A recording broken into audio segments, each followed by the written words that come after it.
game to secure them. But at the same time, though, what I worry about this one is that their lack of damage onto the late game. Because again, it's like, okay, we're talking about more than 10-minute game time. Prince of Lanling will be like mostly like just a source of vision, a source of way to, you know, just to detect where the opponents are. And I worry about the late game of vitality in here because again, they will be lacking it. It's like Prince of Lanling is just gonna be a display later on as a source. It's like a ward, something like that. Yes, he's just there for the vision. He's just there to open things up, make sure that his team gets the information they need to take a good fight. So yeah, I mean the Lady Sun Lanling is interesting. You don't really see these heroes paired up together, if at all. Mostly because, you know, you don't see much from Prince of Lanling.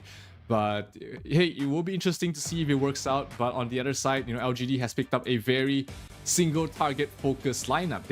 They have not much team fight, but a lot of single target focus with the likes of the Mai Shiranui and as well as the Moses. So a lot of single target there. Let's see how it works out in this game.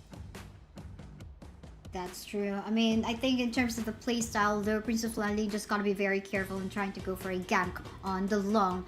As again, if this is well guarded by the Mai Shiranui and Motsu hiding in the bushes, it could just like be disaster. You know, it could be a not so fun Prince of Lanling. But then again, it will definitely be the execution that will matter. We'll just have to find out.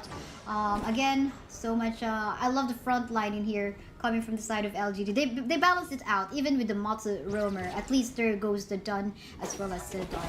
Yep, absolutely. This mid lane though is going to be looking like it should go towards the favor of Vitality. I mean, they've got plenty of stain and wave clear with the Dalia as well as the Lady Zen, but you know that allows Mai Shiranui to rotate very early on, having the match, having the wave clear with alongside with the Moses. So trying to find some things to get done early on, but it's gonna be rather passive. You know, you got these heroes. Oh, I say passive, then they start engaging on towards Benji, who takes half his health points away already. And look at this aggressive poke plays coming from the Motsu and Mai Shiranui. This is what we're looking for into their lineup. And I think they're executing it so far so well into this early stage of the game. You don't really want the Dolia to actually frontline for our Lady Sun, for Shanks. At least just take down her life. Yes, so she's got the heal, but it's not much. You have to wait for the late game for Benji to get the, you know, much more heals coming from the Dolia. Yeah, the Dolia is going to be important to keep Benji in his bottom lane. This is the harass from JR on the long is something that watch out for. Mid lane, CT Boy rotating in. Zihong gets the notice on his head to back off, and he does exactly just that. Not gonna get any pickoffs here for CT Boy. It's not the easiest of heroes to play. Bottom lane, Shanks dropping very low. First blood going towards the way of JR on that long. Long is a bit low. He has to watch out. He has his ultimate though, so he can pop off anytime. But Mai Shiranui, oh, Zihong misses the skill. He couldn't get the kill. And Benji will be able to stay alive in this lane. But no, Zihong hungry, going for more. One more, gets the kill, backs off. Again, this is what we're talking about. Cannon blasts here and there. And of course, the Mai Shiranui chase, the pokes as well, the punches, the air punches that our Mai Shiranui has been trying. There is no way for Shanks in here to just... Even if they try to go under the tower, they're just going to be diving them in with this play. They don't have to be a tanky front line in there as well because they have the range and the poke advantage too. So I think for Vitality, they really have to wait for the late game to happen. But at the same time, if they can do, like get that power spike for CT Boy and finish the game as early as possible. So don't really have to wait for that moment wherein the Prince of Lanling is rather useless already. Yeah, they have to think about all of that and more because this game is being taken a hit there by the side of LGD. Zihong has been really active across the map. The Musang King is ready to go. He's almost level 8. That's where we see him really start to harass and invade the enemy jungles. Meanwhile, Vitality, they're still trying to get a footing in this game. CT Boy hasn't really been able to do much around the map yet. Only 2,000 net worth on him. He's the top net worth of his team. Does have... is making his way towards the Axe of Torment, but still needs a couple of more items before he's really able to just burst someone down by his own. Just quite unfortunate too. I mean, CT Boy is having a tough time on finding the ganks that he needs, but for the meantime, we see this 1v1 tussle up going on top, and the rest of the backup coming One in more as hit. well. Look at the damage coming from Maishiranui. It will do connect, and 90 will fall down. Really nice Chohi Satsu play coming from my Shiranui in there, coming from Z Hong, and they do have the opportunity to even taking this down. Ooh, Lady Jen is actually gonna go for that fight. Will be able to secure the kill. Backup coming from the Dolia as well. They will not the kill, but they will be able to save the tower.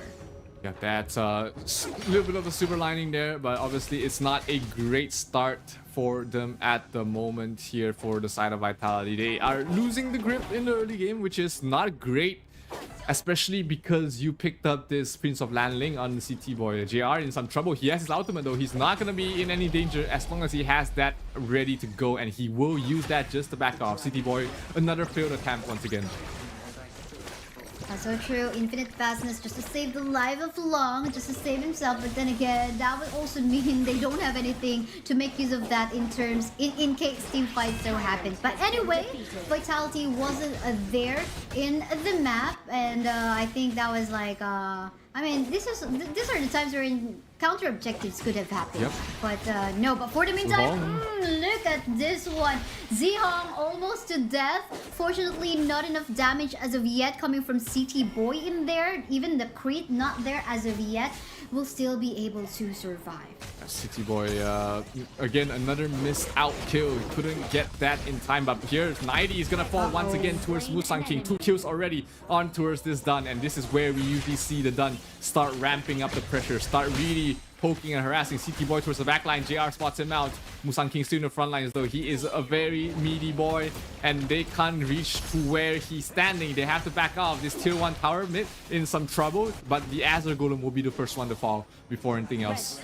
Oh, Zhong. That is so true. But meantime in here, look at what CT Boy is doing here. Fortunately, Zhong is actually quite mobile. Will still be able to survive. For the meantime, going solo is Jet already onto the mid. So much loss, but look at the damage coming from JR, just killing off the leading Highland in the map. And while that is happening, I mean, we can see Shang spending a lot of time into the bottom lane trying to take down the tower, but this is a very fast mid-game tower take coming from LGD. We're not yet even done because CT Boy in here just caught the rest of the members of Team LGD in here. Will be able to get Z-Home. Yes, he will, but he will also fall down onto the hands of Musa King. A 1-for-1 trade in there, but so far all going in favor of LGD because the tower take that they have gotten from the top side. That was, you know, classic LGD playing super aggressive. CT Boy did manage to get his first kill, and that was on towards Zhong, but he did pay with his life, so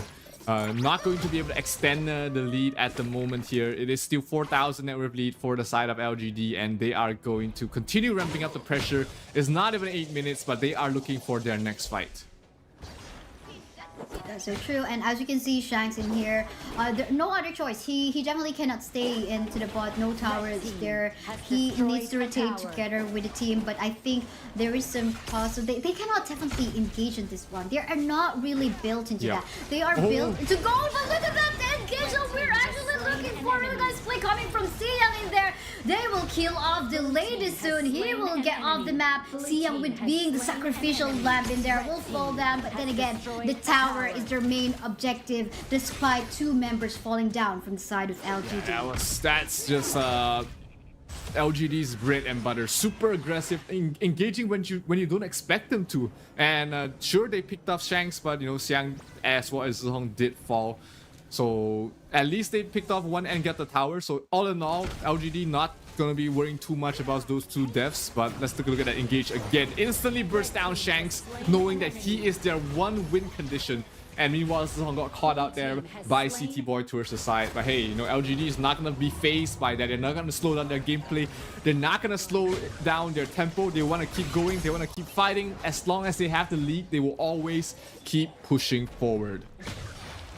That's true. This is them just stopping Shanks to going online and not even allowing a City Boy to get the farm that he needs. I mean, a while ago we were looking for and hoping for a gang, but that did not so happen. Now it is turning into a moment wherein City Boy is turning into a vision, a walking award for the side of Vitality. But well, let's see though if he'll be able to actually get a poke or a pick off rather from the side of LGD. But seems like that will not happen because automatically the leader in the map is a Shanks and a tower take as well. 2 objectives right off the bat from the side of LGD, and they're not even stopping as they want more.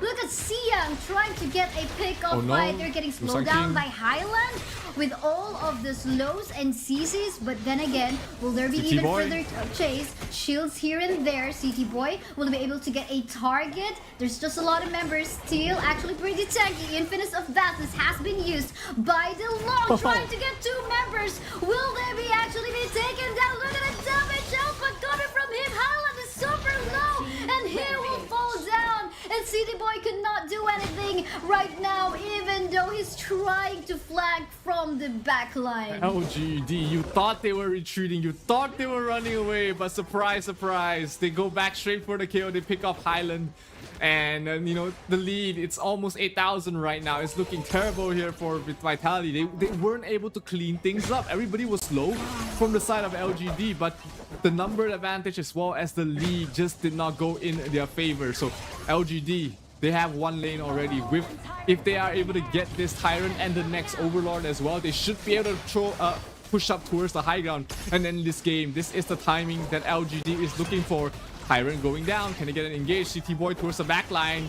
Musang King knows where he is, but towards the back line, Zihong in trouble. The shield keeps alive for the moment, but down goes 90. They're going for more. Lady Zen in trouble. Xiang gets another kill on towards Benji. They will lose the Lady Zen as well, as it's going to be 3 heroes down for the side of Vitality, and that is all LGD needs to end this game right now. Once the bottom creep waves arrive, they will push and end their misery here for Vitality. But can the Lady Sun do anything? City Boy towards the backline. He spots out Xiang. Xiang pushes him back, knocks him up before he takes the fight, and that's gonna be an instant kill. LGD, my oh my, that is classic textbook LGD with the aggressive play.